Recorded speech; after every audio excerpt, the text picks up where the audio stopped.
Happy Ooey Gooey Friday, Lillian Bustle. Oh, hi, Jen Ponton. What a great day to record all the fucks.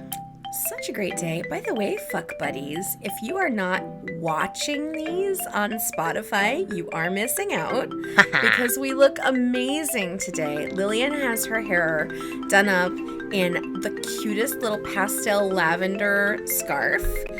And then she just very recently acquired some new swishy dresses from one of her favorite brands, Cow Cow. And this one is covered with angry cats and gooey pepperoni pizza in a universe, in like a galaxy, in a fucking nebula. It's true. It's like they're riding them like spaceships, and you can't see, but there's pockets.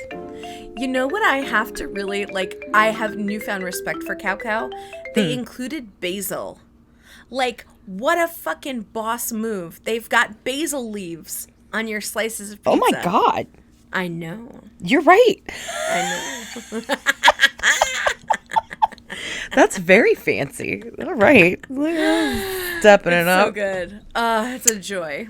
Oh, and Jen is, her ears are baubled with pink pom-poms.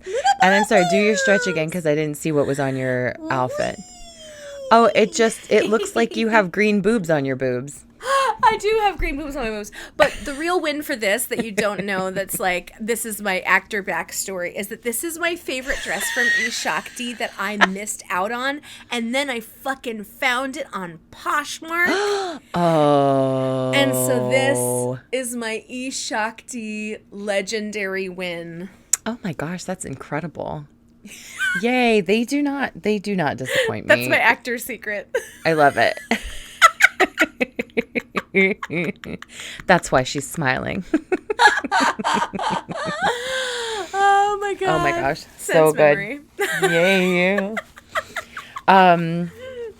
So here we are again.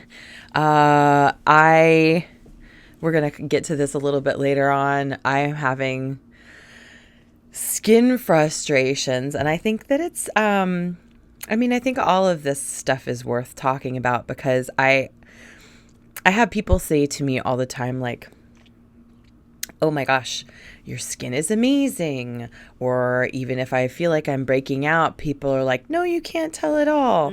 And granted, it's a balance between what you're insecure about and what other people see versus a struggle that you are dealing with that other people don't want you to feel bad about. And so try to tell you not to worry about it. But like sometimes it doesn't matter what other people say or think. Sometimes it's something that you can't stop seeing.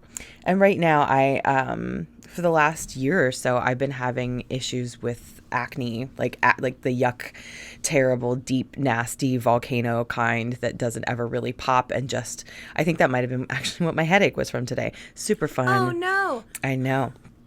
And I'm going back to the dermatologist. I was taking something, I understood it to be like a low level, antibiotic. And after 3 months, all of my blemishes were gone except for occasional little like normal zits. And the topicals seemed to be okay.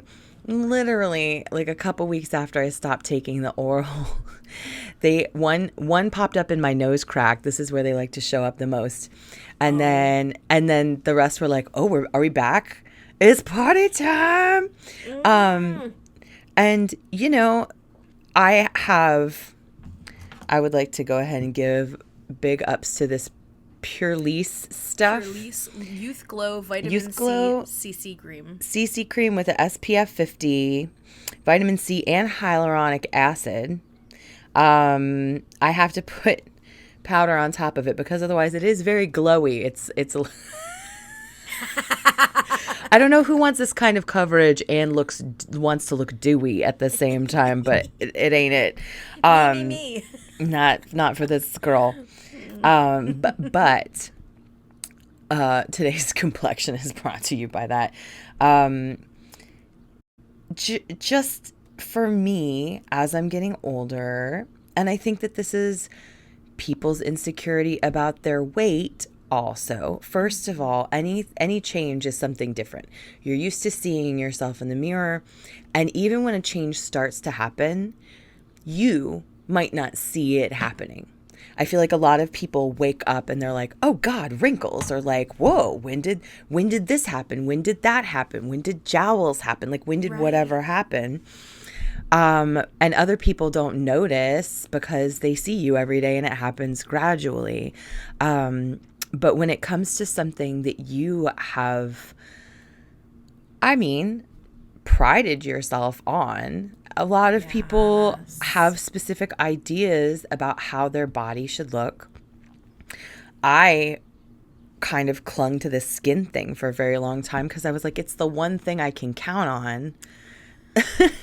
Yes. If you're listening and you're also a fat person with great skin, like, maybe not now, but when we were growing up, oh my God, like, you were only afforded a few things to feel really good about.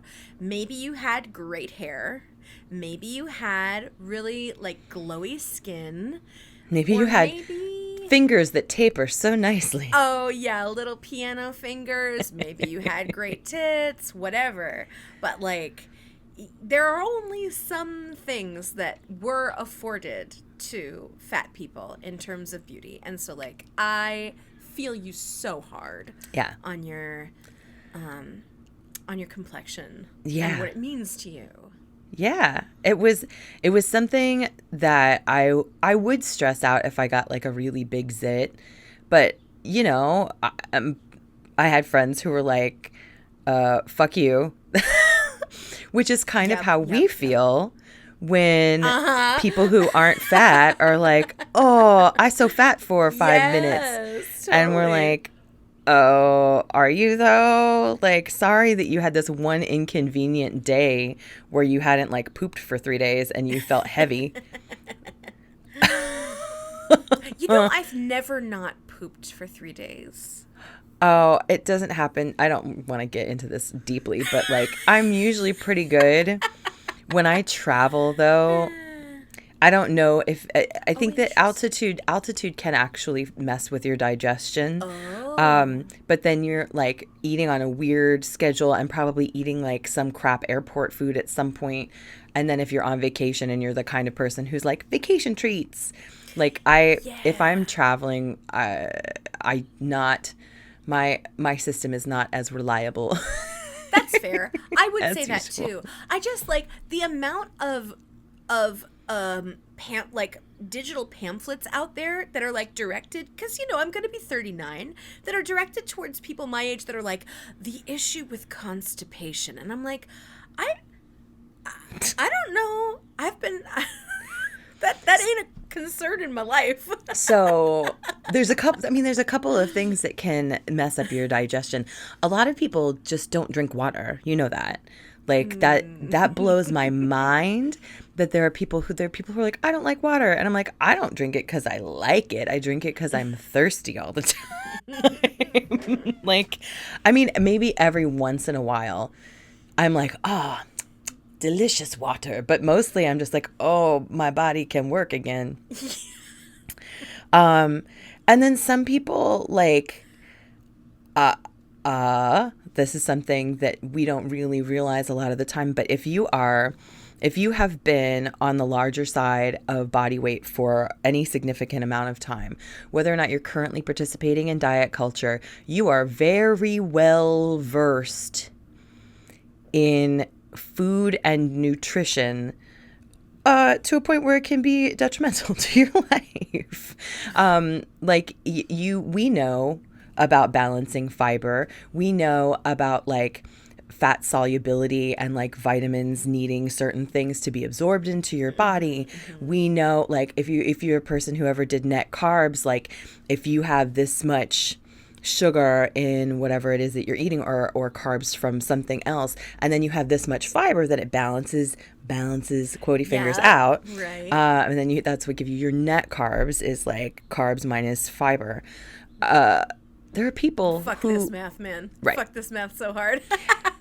But there are people who even might go hard in the gym and just either listen to one eating plan and never thought about how it really affects their own body, or have decided that this is how you eat, and or work out and don't think about how they eat at all.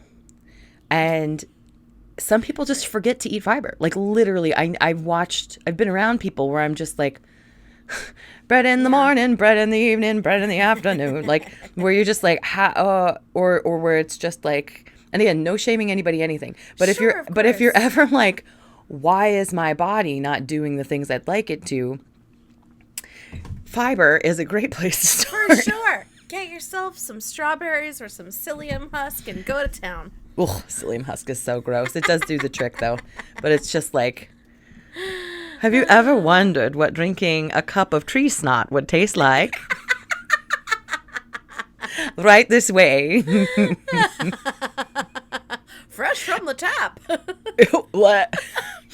And you have to be careful, because if you try to drink too much and if it's not completely stirred into your water, it can expand in your throat. Oh, fuck.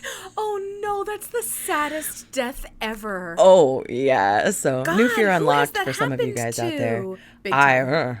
Oh, big time. Yeah. What did I... I'm reminded of this episode of 30 Rock where all of a sudden Liz Lemon becomes increasingly certain that she's going to die. Like, she's going to die alone choking because she lives alone. And so... And so, like, I don't know, yesterday I was, like, going to Target. I was in the car, and I'm just sucking on, like, fruit leather. And all of a sudden, it turns the wrong way in my mouth. And I was okay. I was totally fine. But I was just patently aware of, like, if I inhaled now, who's here to save me? Will it be curtains for Jen Ponton? Oh, thank God it was not. Bum. Yeah. Anyway, sorry to take you down a constipation tangent. We were very lovingly talking Welcome to the stage, constipation tangent.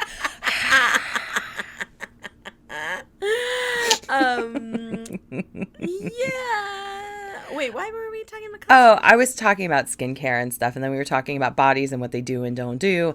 And then I think that we were gonna... Did you have something before we were gonna talk about the New York thing?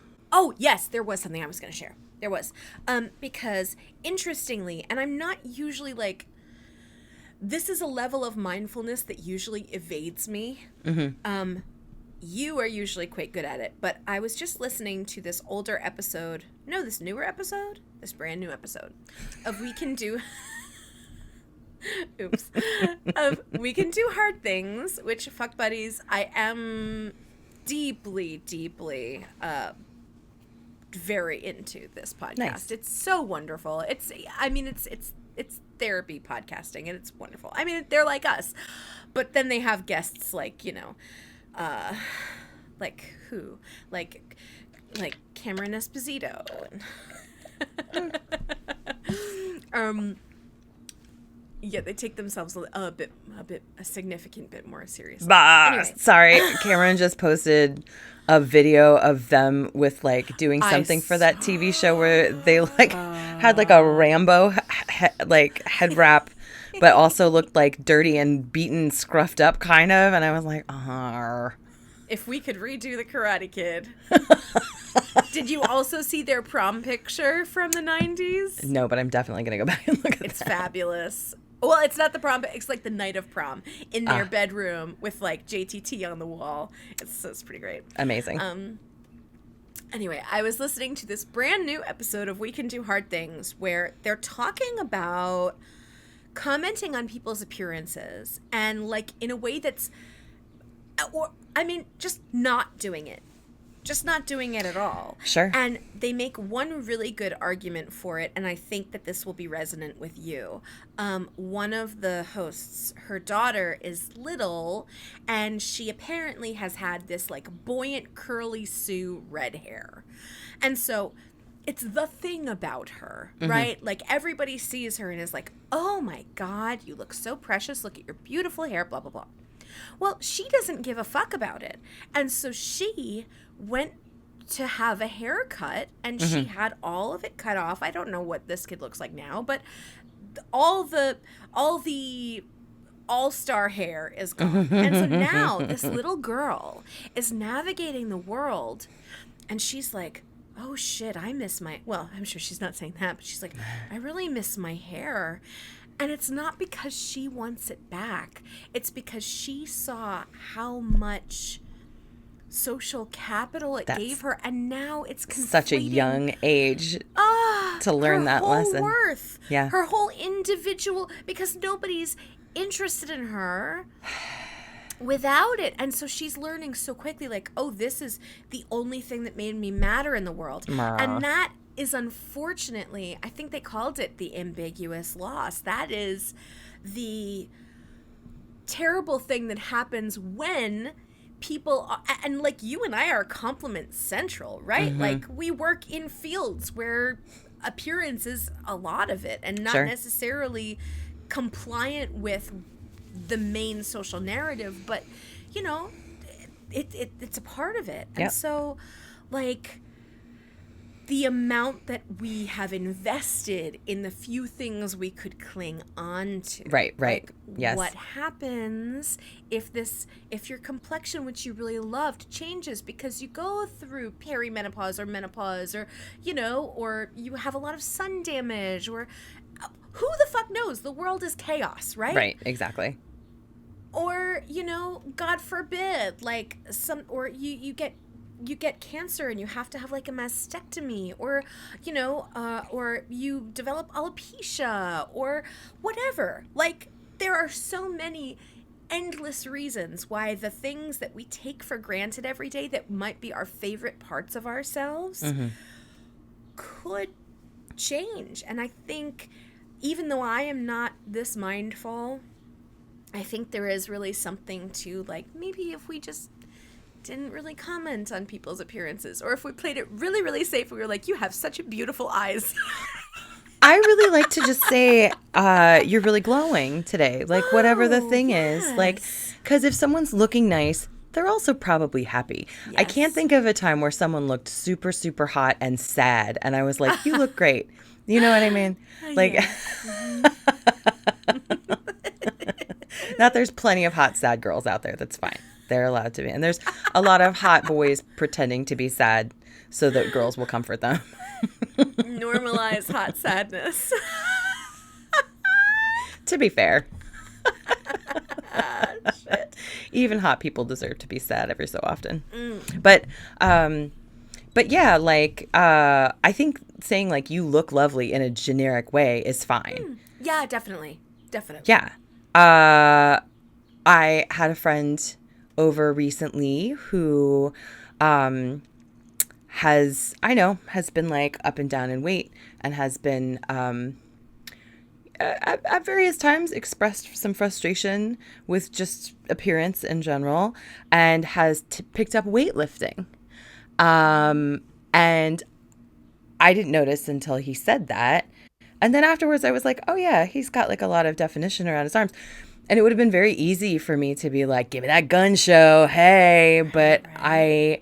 Knowing where he's been in the past, definitely. I said, oh my gosh, that must make you feel so strong.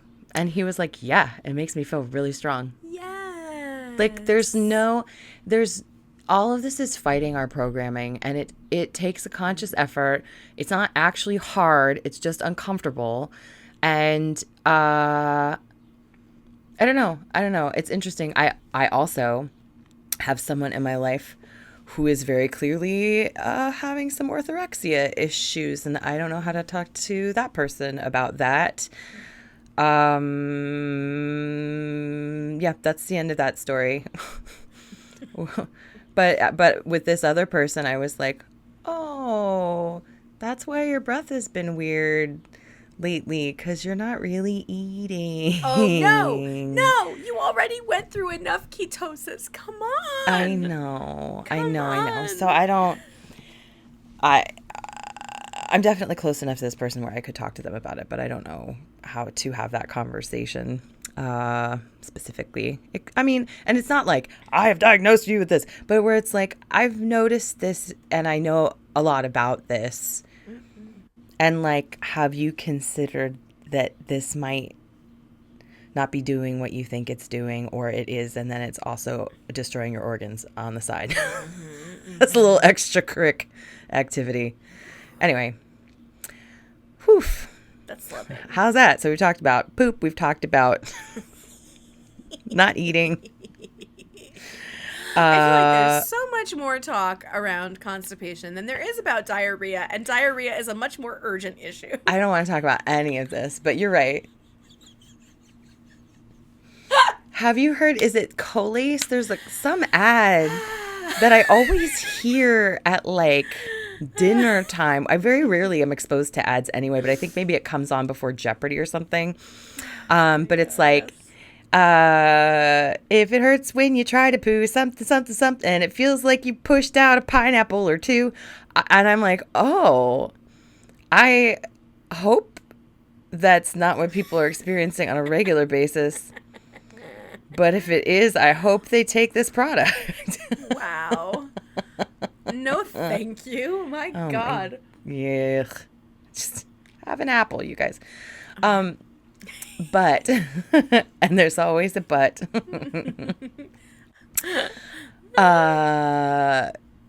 Kind of amazing news. And even if you feel like this doesn't directly affect you, it actually kind of does, because whether you realize it or not, smaller people, anything, especially legal protection that is good for fat people is also actually good for thin people. And I think that so many people don't understand that. Mm-hmm. But a world that is more fair for everyone is more fair for everyone. Yes.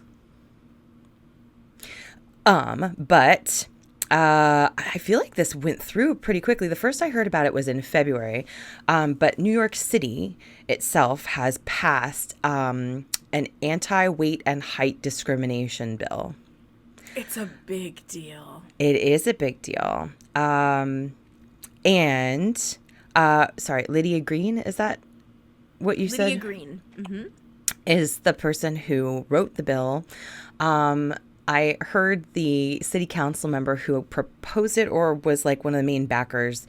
You can tell I did my research. There was a lot of information about this, and not a lot of it was very clear, which is not that all that surprising. But like, yeah, I wish there was a news organization that just gave bullet points. You know what I mean? Yep. I wish I would pay money. I would subscribe to a daily thing that was just like, headline, 5 actual journalistic things about here are facts. But the guy who's talking about it on Good Day New York said, he was a council member. He was like, well, I gained 40 pounds during COVID and people were terrible. And I was like, I don't know anything about this guy, but I was like, oh, of course it's like one dude. Oh. One dude woke up and was like, oh, people are mean to me and now. He was the instigator?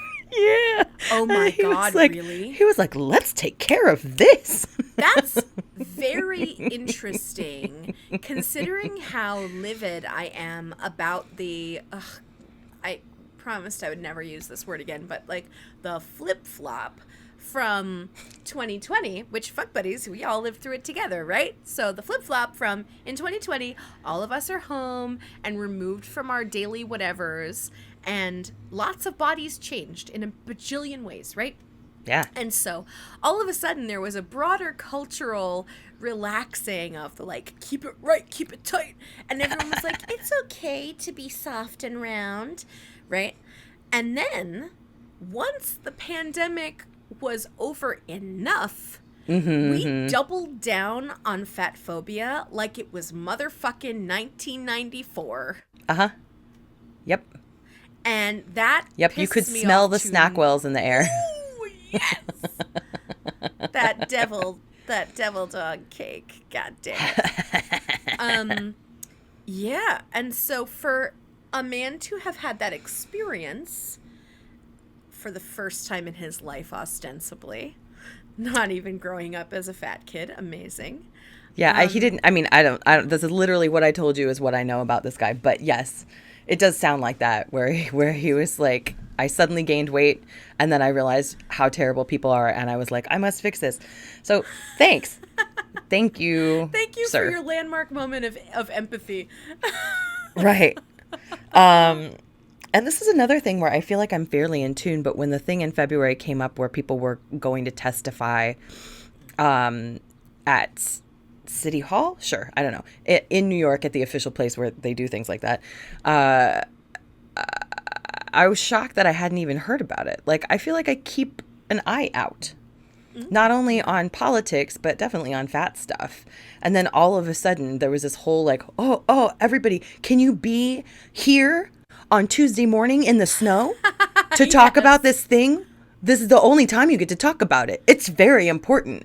And I was like, no, sorry. That stuff always, it's very It drives me disorganized. crazy. I was a little offended that you and I were not personally asked, because there were clearly a few people who were like right up there. Yeah. But whatevs. It's all good. No, it's fine. It's fine. I'm glad that the people who spoke out and told the stories that they did. And obviously it resonated with enough people, because that's easily a thing.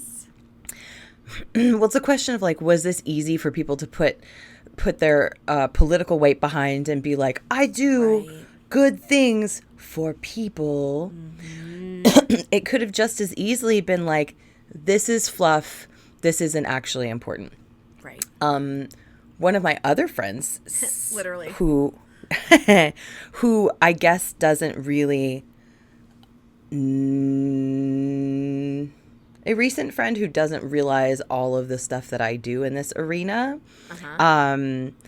was like, oh my gosh, is this really a problem? And I was like, oh, it's an enormous problem. Haha. It's like, not, if you just think about on the surface, all of the places that might just not hire you or me just 'cause, you know what I mean? And could get away with it. Like a gym might not hire me to sit at the front desk. It would be very difficult for me to get a job at a high-end restaurant as a hostess. Definitely. That's the weird thing where it's like a weird, like, if like we're hiring, yes, anywhere wellness, the where you wellness are world in considered general. to be aspirational. Correct. A guide, Correct. An entrance point. I mean, or representational of a specific wellness product. Yeah. Yes. Airline flight attendants. I mean, yeah, anywhere that you are supposed to be the assuring guide of something. Right. Or, yes, reflect an image of wealth or elitism or health or beauty. Yeah. Absolutely. There are so many jobs that automatically a fat person applies for it and it just goes right in the circular file.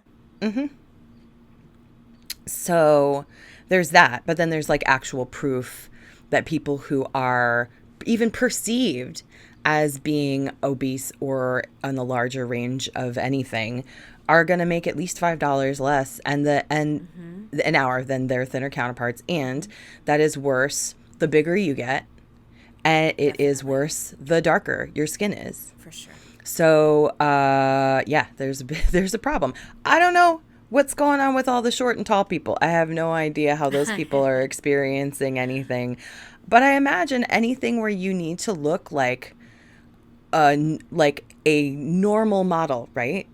And I keep making finger quotes or spirit fingers or something. Yes. But yeah, if what you are thinking in your head of as like an underwear model, if you are not that in whatever dimensions, people are gonna rule you out of things. So 1000%. So it's a foregone conclusion and always has been. Right. Up until these protections, because unlike any other labeling, your size and height is the one thing that is unprotected federally in terms of employment. For sure. You can't be discriminated against for your ethnicity or your race or your religion or your gender, on paper, of course. Right. But nobody protects against size and weight. Right.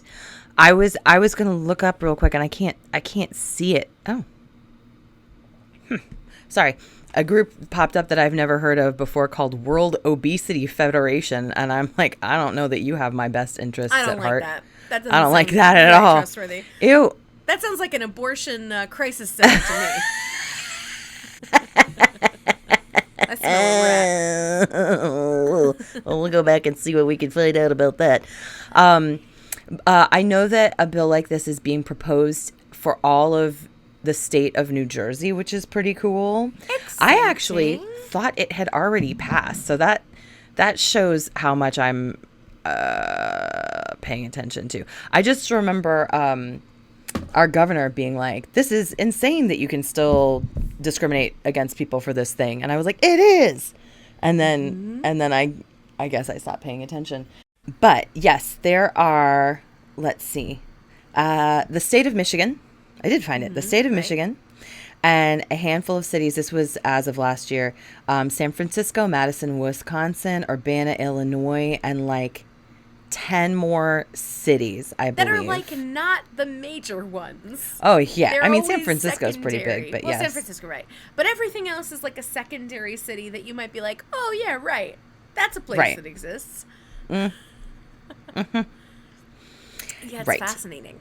And so another interesting element of it happening in New York, Fuck Buddies, is of course that it now directly, ostensibly, impacts the entertainment industry. And so when, in all these foregone conclusions, obviously, you all know and we know, nobody has been casting the ingenues, the princesses, the leading ladies as fat girls.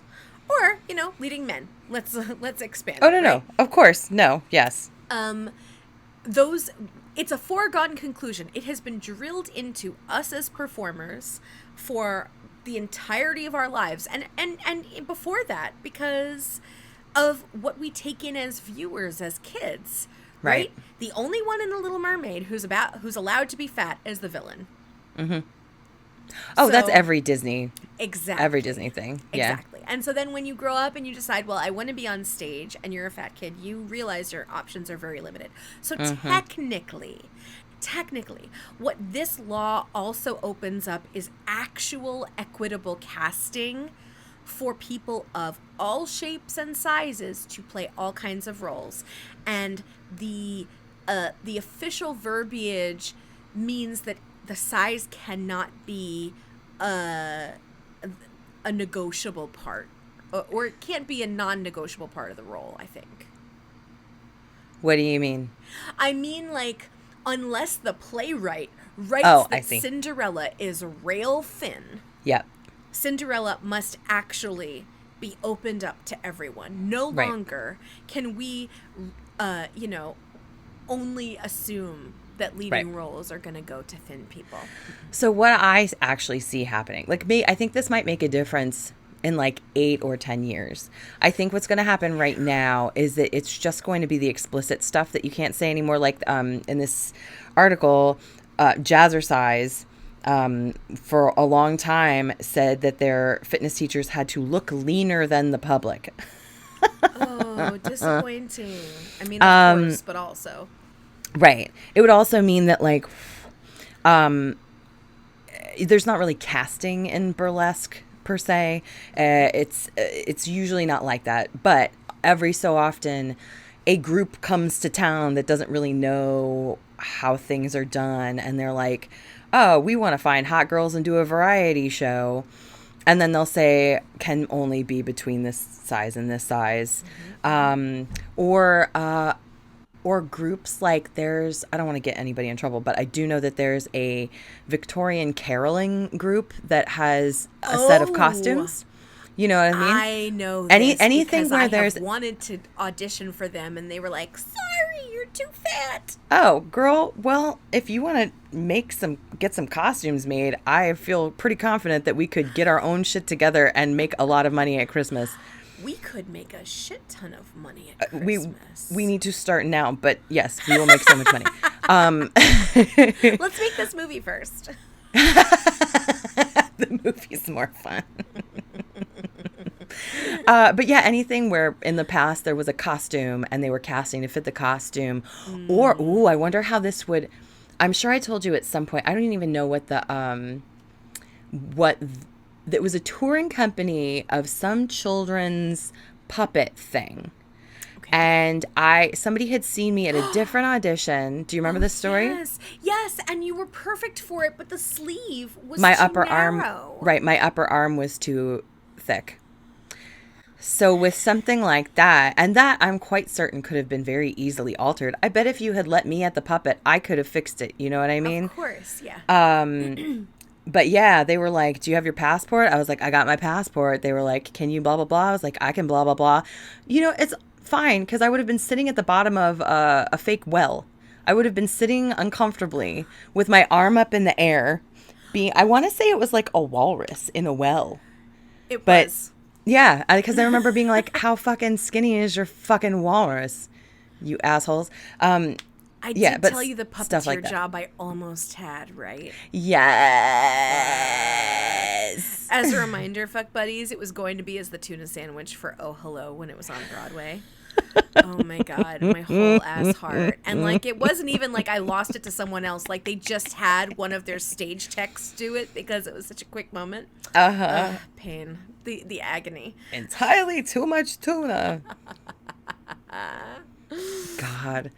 Yeah, so I don't, but oh man, it is taking so much self-control. I am a little frustrated right now seeing who is and who is not being hired in burlesque right now. Interesting. And if anyone's like, I don't understand what you're talking about, how does this all work? There's no rules in nightlife at all. From anything from like who you hire as a DJ or who you hire to do drag or who you hire to do go-go, who you hire to do burlesque. Like if there's something else I'm not thinking of another nightlife, same element kind of performer. People just work with their friends and there's nothing really wrong with that. There's nothing really wrong with that. At the end of the day, you like to work with who you like to work with. It is weird to me that you don't have any fat friends. That's weird. It's weird to me that you don't have any black friends. It's weird to me that you live in New York and you've never hired an Asian person. That's fucking weird. That's very weird.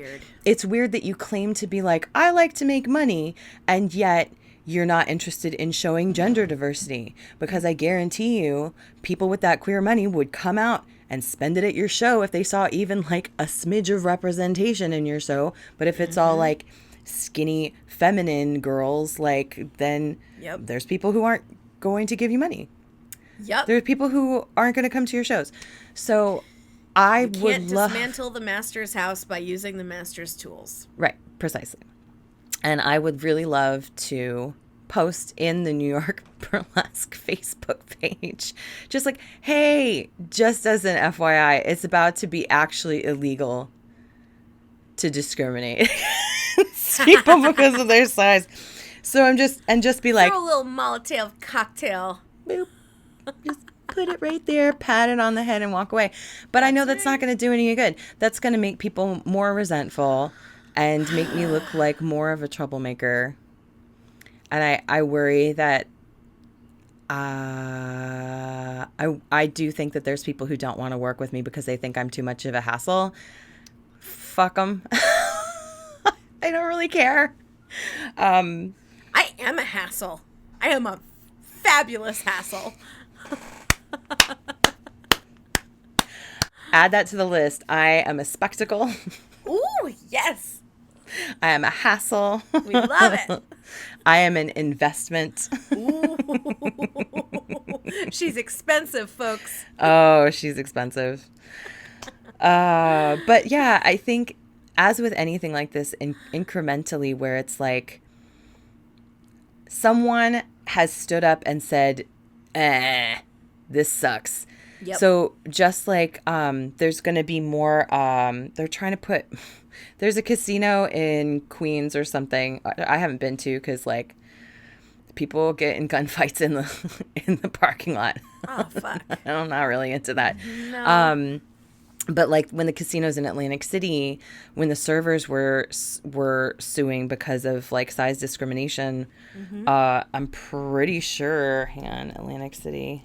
In 2013, a New Jersey Superior Court judge ruled that because the state had not clearly outlawed weight discrimination, that the casinos could all regulate, it was the Borgata, regulate the weight of its Borgata Babe cocktail waitresses. Yep. Stupid. So, yeah, I think you're right. I think technically in 8 to 10 years, we will be feeling the verity of this and the actual expansion of jobs and roles and positions for us that were just written off. I mean, honestly, to be very Give blunt, my roles those roles. Yes! Ooh, that's a good picketing sign. I like that. Ooh, that's really good. Yeah, I think like anyone who is marginalized, and fat people are no different. But you know, like there were so many things that people of color were just programmed to expect they did not have access to, and Of course. queer people and trans people, and like for that to feel real for fat people is gonna take some time for it to be in practice in a real and meaningful way. It's gonna take some time. Yeah. And I mean, and it'll prevent, I wonder if it's going to chill out the diet talk in the workplace. That would be kind of nice. But like there will be at some point repercussions. The first couple of lawsuits are going to be people being like, oh, they're just coming for me to make an example of me, you know, kind of thing. And like, oh, I just got caught up in this. Nah. But, you know, if you happen to have an email or intercept a text or something like that from somebody, and you can prove like that at least someone said they didn't hire you because of your weight, then you have a recourse. Whereas before it would just be like, oh, same shit, different day. Yup.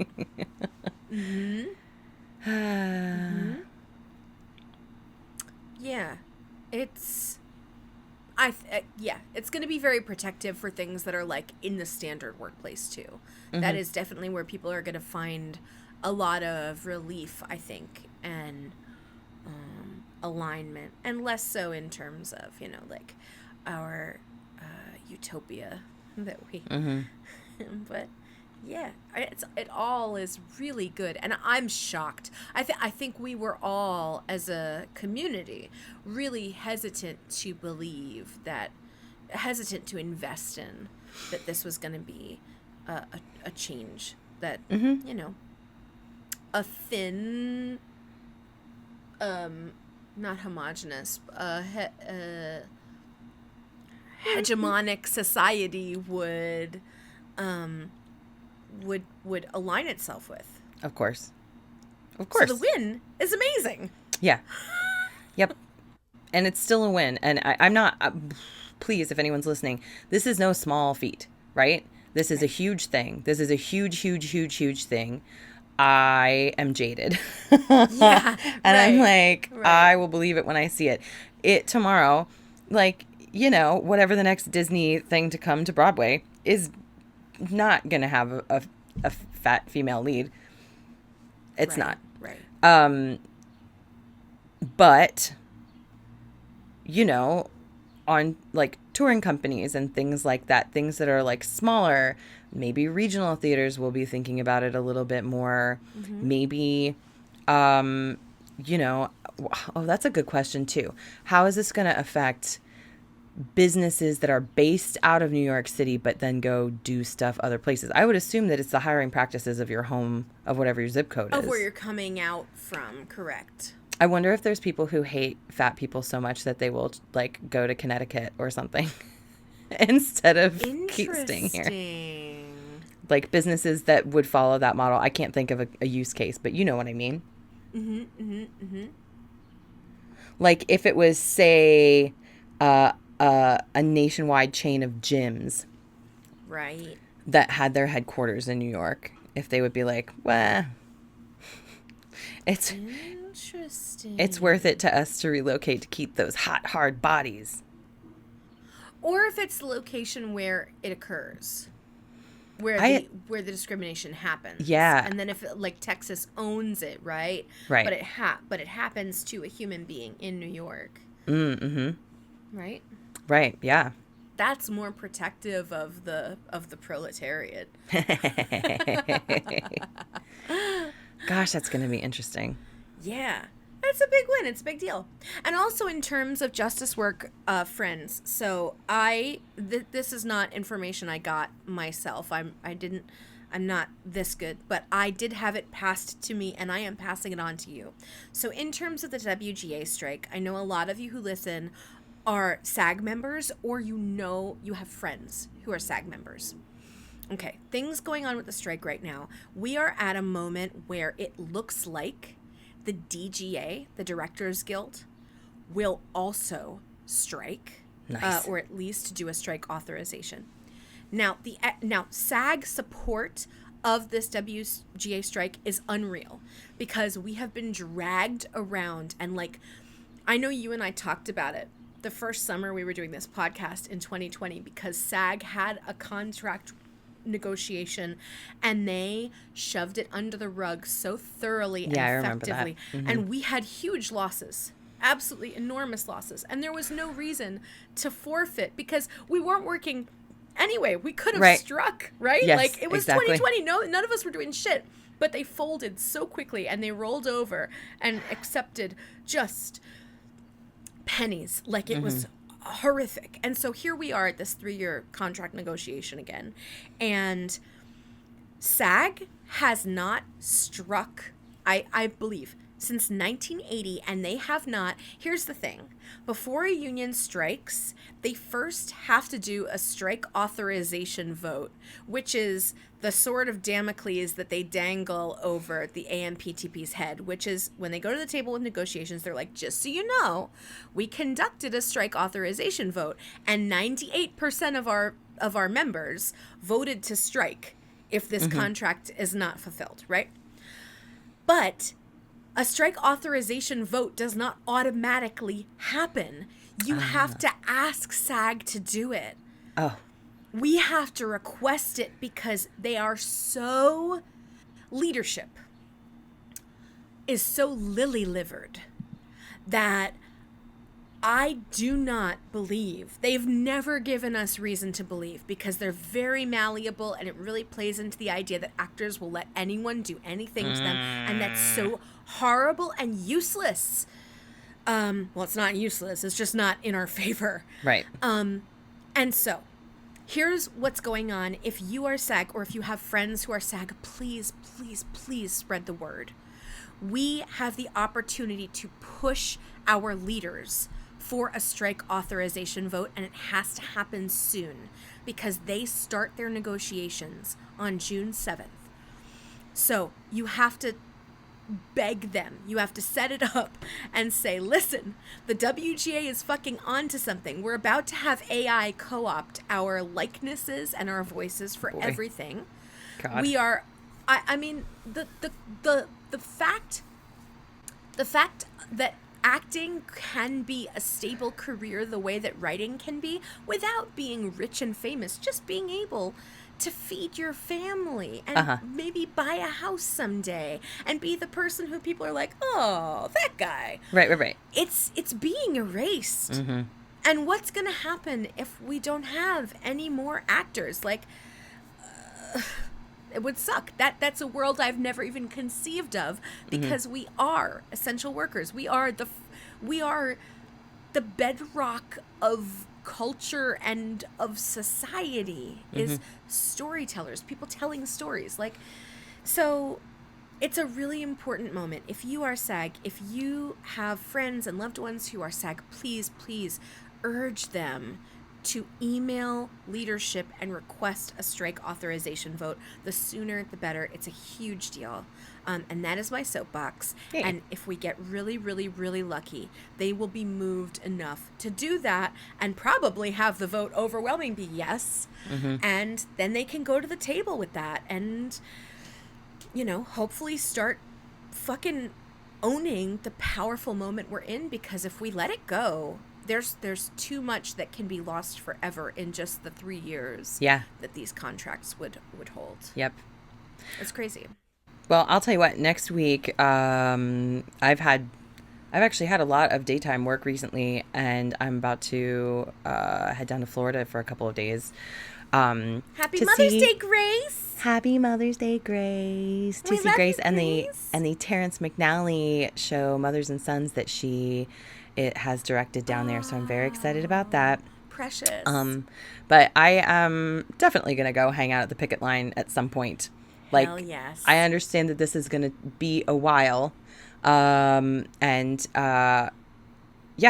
I can hang.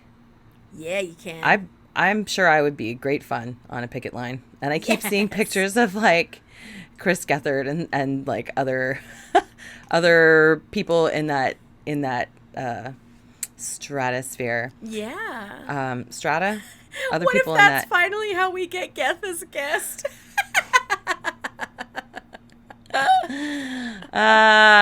Just palling around. Oh my God. So I didn't think this episode was going to be on workers' rights, but thus is the amniotic fluid of our times. Give the people what they deserve, you cowards. Yeah, so like, vive la France, vive la television. And for people who are like, I don't understand how this could possibly affect me. Actors get paid lots of money. Writers must get paid lots of money. That's not how it works. None of those things are true. Go back and listen to the end of our last episode, because Jen goes into a little bit more. But the point is whether or not you think actors get paid enough. The point is that the people who are making the most money out of all of these projects, off of all of these projects, are the very tiny handful of people at the top who are not actually making the product happen. They're the people who are taking the credit. I mean, the people who are putting the money into it too, to a certain degree, but like, they are the 1% upper echelon people that we need to stop supporting and start eating. So yes, even the lower level executives, like, it's not about them at all. They are the ones with their hands in the clay, right? This is about the tippity top. This is about the Bezos and fucking Musk of these tech companies who, I mean, that it's the techification of Hollywood that is doing horrible things to an industry that's not perfect, but like, look what they've fucking done to Twitter. Right. This is what they're trying to do to the things that really build and sustain and change our culture in really important ways. And it's on purpose. This isn't like a byproduct of greed. This is the greed. This isn't like, oh, well, we feel like we can take everything, so we can take this too. No, this is people who they want to step on you. Not Jen, necessarily. Not our friends who, like, write for late night. Not any of that. Like, you. They want to take things away from all of us, and you are part of all of us. Yes, for sure. A friend wrote with, like, what used to be a banner year where if you booked like 4 or 5 guest stars, I mean, my God, you were golden for like the whole year, if not longer. This was a year where you could, buy a house or put a kid through college or whatever. My golden year was 2015. So it was not that long ago, but it was 8 years, and streaming has been really big since then. And I had my golden year where I booked a fuck ton of guest stars and a couple of films, and I made like just over $30,000. Yeah, that's not buying a house money. No, it's crazy. Not in any way to discount your success. Right? But when you put it that way, right. Well, so to that point, I just met somebody this week who was like, oh my God, you do a podcast with Jen Ponton? She's famous. The fact that you can be famous enough to have that kind of name recognition and to possibly like need to work some retail or like whatever. You shouldn't have to have a side hustle. Like, it's this side hustle days eventually you can't. Have got to fucking go. Right. Yeah, like, because when you're auditioning for the kinds of jobs you want to be able to have, they need the commitment of you being on set with them for and your 60 absolute flexibility. hours a week. Right, exactly. Exactly. So they have to buy your openness, and if they can't afford I mean, my God. Yeah. Yep. What are you going to do? You're going to be a realtor, or are you going to sell feet pics? Like, here are the two things that have any kind of flexibility. We missed out on being we'd be a good pair of realtors. We really missed the boat. That's not where I thought you were going.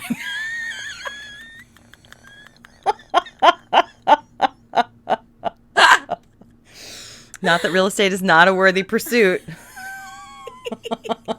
Can you imagine you and I fucking cleaning up in 2020 and 2021, escorting all the New Yorkers around New Jersey for buying their houses for like 3 times what they're worth? Oh my God. What real a way estate, to sell out. Real estate is so predatory. I don't even know how to. Deeply. Anyway. Hope that all of you are balancing your existential crises this week. We adore you. Download Finch and give me your friend code so that we can all take care of ourselves and our little burbs together. Oh, our little burb. Oh, I want to be part of a Finch club.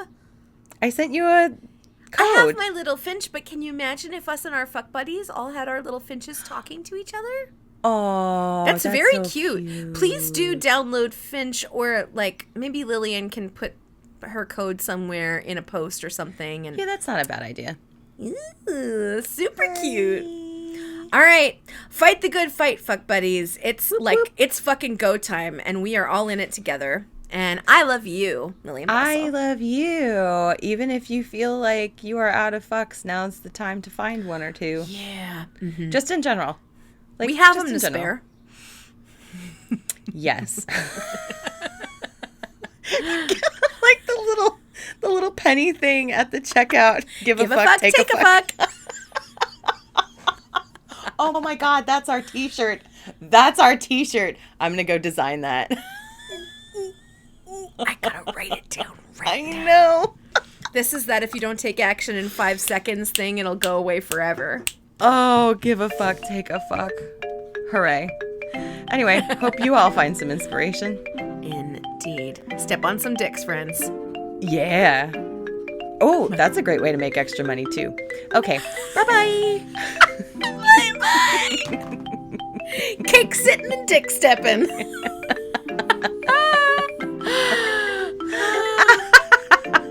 You left.